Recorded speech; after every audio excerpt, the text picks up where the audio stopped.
अगर आपको नहीं पता, लोग चाहे कुछ भी कहें, आप अपने क्षेत्र में पता करा लो।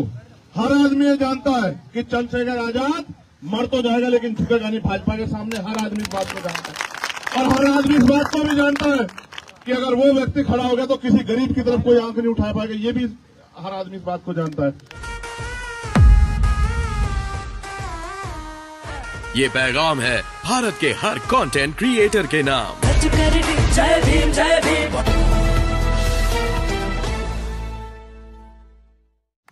मैं किसी रानी का बेटा नहीं हूँ, किसी बहुत बड़े नेता अभिनेता का बेटा नहीं हूँ। मैं एक प्राइमरी स्कूल के हेडमास्टर का बेटा हूँ और मेहनत करके यहाँ तक आया। मैंने जो प्यार कमाया, आप जो अपना काम छोड़ खड़े हो, आप जानते हो कि ये आदमी आपके लिए 24 घंटे 7 दिन काम कर रहा है, पिछले खड़े हो।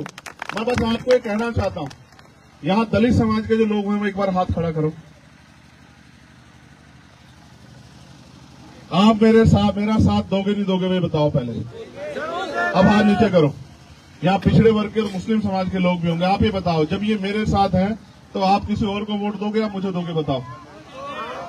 अगर आपको नहीं पता, लोग चाहे कुछ भी कहें, आप अपने क्षेत्र में पता करा लो। हर आदमी ये जानता है कि चंद्रशेखर आजाद मर तो जाएगा लेकिन झुकेगा नहीं भाजपा के सामने। हर आदमी इस बात को जानता है और हर आदमी इस बात को भी जानता है कि अगर वो व्यक्ति खड़ा हो गया तो किसी गरीब की तरफ कोई आंख नहीं उठा पाएगा। ये भी हर आदमी इस बात को जानता है। लेकिन लोग ये कह रहे हैं कि भाई हमें उससे क्या मतलब, वो तो गरीब का बेटा है। तो ये बताओ, क्या गरीबों के बच्चों को आगे बढ़ने का अधिकार नहीं है? क्या गरीब के बेटे आगे नहीं बढ़ सकते? क्या गरीबों के सपने नहीं है?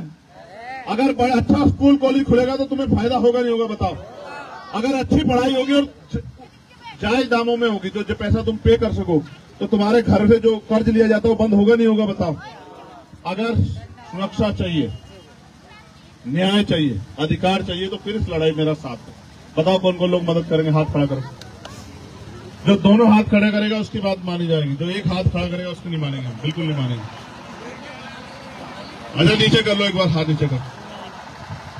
ऊपर वाली जो बहनें माएँ बैठी हैं वहां, माएँ तो कम है, बहनें ज्यादा है, एक आधी माँ होगी। हाथ खड़ा करके बताओ मदद करोगे नहीं करोगे? ईमान रुको, ऐसा नहीं, अब नहीं मानेंगे, रुको। पहले नहीं कोई हाथ खड़ा करेगा, पहले बात सुनेगा तब बताओ। अपने भाई की मदद करोगे नहीं करोगे बताओ? दोनों हाथ उठा के बताओ जो हमारे साथ है। कल कोई पैसे वाला आ गया, कहने लगा मेरे पास पैसा है, उसको छोड़ो, गरीब को तो भूल तो नहीं जाओगे बताओ? पक्का? सुनो, ये बंद कर दूंगा जो पैदल धक्के खाने पड़ते ना वहां तक। अगर ना बंद कर दिया तो चंद्रशेखर आजाद नाम नहीं याद रखना मेरी बात को। सुनो, इस देश में अमीर ही नहीं जिएंगे, इस देश में गरीब भी जिएंगे। देखो मैं देश में घूमता हूँ, मैं दिल्ली में घूमता हूँ। मेरा एक साथी मान नहीं रहा था, वो मुंबई से आया, मैं उसको मैं दिल्ली में था। मैंने उसे कहा देखो गरीबों और अमीरों में क्या फर्क। मैं इस बात को हर जगह कहता हूँ, सच है। जैसे ही मैंने बात कही, एक गाड़ी बराबर से गुजरी, उसमें से एक कुत्ता जो है ऐसे मुंह बाहर निकाल रखा था। मैंने कहा गाड़ी आगे करो आगे करो। कह रहा क्या बात है? मैंने दिखाऊंगा गरीब अमीर में क्या फर्क। मैंने कहा देखो ये अमीर का कुत्ता है, ये गाड़ी में घूम रहा है, और मैं लिख के देता हूँ कि इस देश के 90% लोगों पे 4 पहियों की गाड़ी नहीं है, आप जाके देख लो। ये फर्क है अमीरों में और गरीबों में। हम सूखी रोटी खा के अपना टाइम काटते हैं, उनके कुत्ते घी की रोटी खाते हैं। उनके लिए बढ़िया ब्रेड आता है और दूध आता है, वो टोन मिल्क, जिससे उनके पेट खराब ना हो जाए। हम लोग रूखी सूखी खा के अपना पेट पालते हैं। ये सच्चाई है इस देश की, और कोई नहीं सोचता हमारे बारे में। मेरी छोड़ दो आप, आप भूखे पेट अगर घर में सोते कोई पूछने आता क्या? किसने पूछा कि तेरा बच्चा बीमार है, तुझे इलाज की जरूरत है क्या? बताओ। अस्पतालों में घुस नहीं सकते आप, बड़े बड़े अस्पतालों में। ये किसके लिए है? ये सरकार किसकी है? किसानों को उनकी फसल के दाम नहीं मिल रहे हैं, और बहन बेटियां सुरक्षित नहीं है, न रोजगार मिल रहा है। माओ को मजबूरी में घर चलाने के लिए मेहनत मजदूरी करनी पड़ती है। ये देश है क्या?